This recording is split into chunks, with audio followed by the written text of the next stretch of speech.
Hello friends, मैं हूं नबील, बंदा हूं मनमौजी एंड वेलकम टू साइकोलॉजी। ज्यादा क्रिंजी हो गया। तो भाई लोग, जैसा कि हम सब लोग जानते हैं कि guardians of the Galaxy volume 3 का ट्रेलर कुछ दिन पहले रिलीज हो चुका है, जिसकी वजह से जो लोग कॉमिक्स नहीं भी पढ़ते वो लोग भी हाई एवोल्यूशनरी को जान चुके हैं, जो कि इस मूवी का विलन है। अब भाई लोग, जिन लोगों को नहीं पता उन्हें मैं बताता चलूं कि high evolutionary basically Marvel comics का वो कैरेक्टर है जो कि इंसानों पर एक्सपेरिमेंटेशंस करता है और उनमें कुछ ऐसी म्यूटेशंस पैदा करता है जिनसे उनमें इंसानों और एनिमल्स दोनों की ही कैरेक्टरिस्टिक्स आ जाती है। अब भाई लोग, ये तो था हाई एवोल्यूशनरी का इंट्रो। अब क्या हो अगर मैं आपसे कहूं कि हाई एवोल्यूशनरी ही वो शख्स है जिसने वांडा मैक्सिमोव को उसकी पावर्स दी। हाँ भाई लोग, यही सच है और इस स्टोरी को आज की वीडियो में मैं एक्सप्लेन करूंगा। तो भाई लोग, चलिए बगैर देर किए वीडियो को शुरू करते हैं। तो भाई लोग, दरअसल ये कहानी है अनकेनी एक्समैन कॉमिक की। इस कॉमिक में मैग्ना नाम की एक फ्रीलांस एजेंट को एक एजेंसी हायर करती है और उसे भेजती है मैग्नेटो पर नजर रखने के लिए। मैग्ना अपने मिशन पर जाती है और वो मैग्नेटो पर नजर रखना शुरू कर देती है। एक दिन वो एक पार्टी में मिलते हैं और मैग्नेटो और मैग्ना का आपस में इंटरेक्शन हो जाता है। उसके बाद दोनों में फॉर्मल मुलाकातें शुरू हो जाती हैं और देखते ही देखते दोनों को एक दूसरे से प्यार हो जाता है। ये प्यार कब शादी का रूप धार लेता है किसी को पता ही नहीं चलता और मैग्ना और मैग्नेटो एक दूसरे से शादी कर लेते हैं। तो भाई लोग, शादी के बाद मैग्ना को मैग्नेटो का असल रंग नजर आना शुरू होता है, जो कि हम सब लोग जानते हैं कि मैग्नेटो एक ऐसा शख्स है जो अपनी म्यूटेंट रेस को बचाने के लिए पूरी की पूरी ह्यूमन रेस को तबाह करने के लिए तैयार है।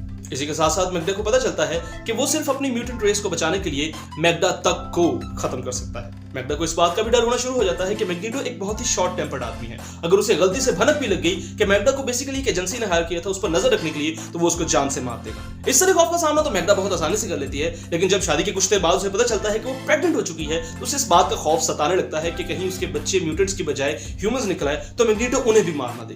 वो बहुत कोशिश करती है कि मैग्नेटो को बता दे कि वो प्रेग्नेंट हो चुकी है, लेकिन ये खौफ उसे बार बार ये काम करने से रोकता है। आखिर एक रात मैग्ना अपना मन बनाती है और अपने बच्चों की जान बचाने के लिए मैग्नेटो को छोड़कर वहां से भाग जाती है। वहां से भागने के बाद मैग्ना माउंट वंडागोर पर पहुंचती है। माउंट वंडागोर पर उसकी मुलाकात बोआ से होती है। अब भाई लोग, मार्वल कॉमिक्स में बोआ एक ऐसा कैरेक्टर है जो कि आधा गाय और आधा इंसान है और ये भी हाई एवोल्यूशनरी के एक्सपेरिमेंट के नतीजे में ही बना हुआ एक क्रिएचर। भाई लोग, बोआ का काम दरअसल हाई एवोल्यूशनरी के तैयार किए हुए बाकी के क्रिएचर्स की नर्सिंग और केयर टेकिंग है। मैग्ना जब माउंट वंडागोर पर बोआ से मिलती है तो उसकी प्रेगनेंसी के डेज बहुत ही करीब होते हैं। वो कुछ दिन बोआ के पास रहती है और जैसे ही उसकी डेट आती है तो बोआ एज ए मिडवाइफ उसके ट्विन बच्चों की डिलीवरी करती है। और भाई लोग, क्या आप लोग जानते हैं कि ये ट्विंस हैं कौन?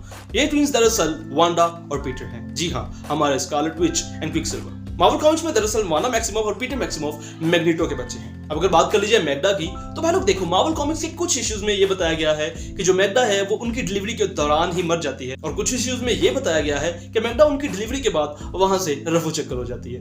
हकीकत जो भी हो, मतलब इसका यही है कि वांडा और पीटर डिलीवरी के बाद अब बोआ के हवाले कर दिए जाते हैं। बोआ उन्हें कुछ दिन तो अपने पास रखती है, लेकिन चूंकि वो हाई एवोल्यूशनरी की लैब नर्स है तो उन्हें संभालने में बहुत मुश्किल पेश आती है। वो टाइम टू टाइम ये ट्राई करती रहती है कि वो इन बच्चों को किसी के हवाले कर दे। भाई लोग, कुछ दिन बाद एक कपल माउंट वंडागोर पे आता है तो बोआ की उन पर नजर पड़ती है। उस कपल में जो लड़की होती है वो भी प्रेग्नेंट होती है और उसकी डिलीवरी बहुत करीब होती है।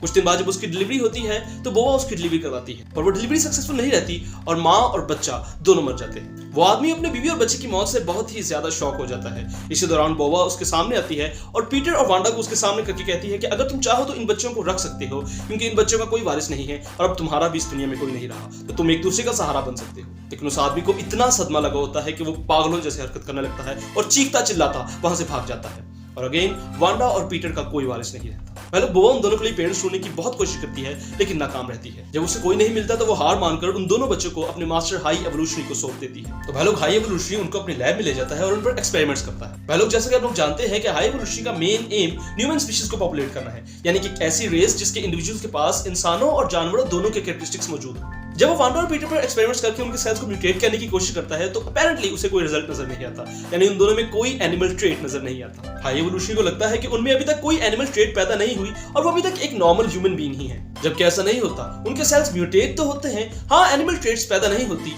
लेकिन सेल्स म्यूटेट होते हैं और उसका नतीजा क्या होगा ये हम आगे चलकर देखते हैं। हाई एवोल्यूशन दोनों बच्चों को बार बार एग्जामाइन करता है, लेकिन उसे माइक्रो लेवल पर भी उन दोनों में कोई एनिमल ट्रेट नजर नहीं आती। आखिरकार वो मायूस होकर उन दोनों बच्चों को उठाता है और एक रोमानियन कपल डिजेंगो और मैरियन मैक्सिमोव को जाकर उन दोनों को सौंप देता है। भाई लोग, इस बात को 12 साल गुजर जाते हैं और वांडा और पीटर उसी डिजेंगो और मैरियन मैक्सिमोव को अपने असली पेरेंट्स समझने लगते हैं। वांडा और पीटर में अभी तक कोई म्यूटेशन जाहिर नहीं हुई होती और वो अपने पेरेंट्स के साथ एक नॉर्मल ह्यूमन बीइंग की तरह लाइफ गुजार रहे होते। लेकिन भाई लोग, एक दिन कुछ यूं होता है कि जिस एरिया में वांडा और पीटर अपने पेरेंट्स के साथ रहते हैं उस पूरे के पूरे एरिया में आग लग जाती है। ये खौफनाक आग उनके अंदर की म्यूटेशंस को ट्रिगर करती है और आखिरकार हाई एवोल्यूशनरी के एक्सपेरिमेंट का रिजल्ट सामने आता है। पीटर मैक्सिमोव यानी हमारे क्विकसिल्वर भाई साहब अपनी हाई स्पीड और वांडा मैक्सिमोव यानी हमारी स्कारलेट विच अपनी टेलीकिनेसिस, टेलीपैथी और न जाने कितनी मैजिकल पावर्स का यूज करके वहां पर मौजूद लोगों को बचाते हैं। और ये सारी की सारी पावर्स और किसी की नहीं बल्कि हाई एवोल्यूशनरी के एक्सपेरिमेंट्स की देन। तो भाई लोग ये था पीटर मैक्सिमोव, वाना मैक्सिमोव और हाई एवोल्यूशनरी का आपस में कनेक्शन कि हाई एवोल्यूशनरी ही वो शख्स है जिसने इन दोनों को इनकी पावर्स दी। तो भाई लोग अगर आपको ये वीडियो अच्छी लगी तो वीडियो को लाइक कीजिए, चैनल को सब्सक्राइब कीजिए और बेल आइकन को प्रेस कीजिए ताकि इसी तरह की और मजेदार वीडियोस आप तक पहुंचती रहे।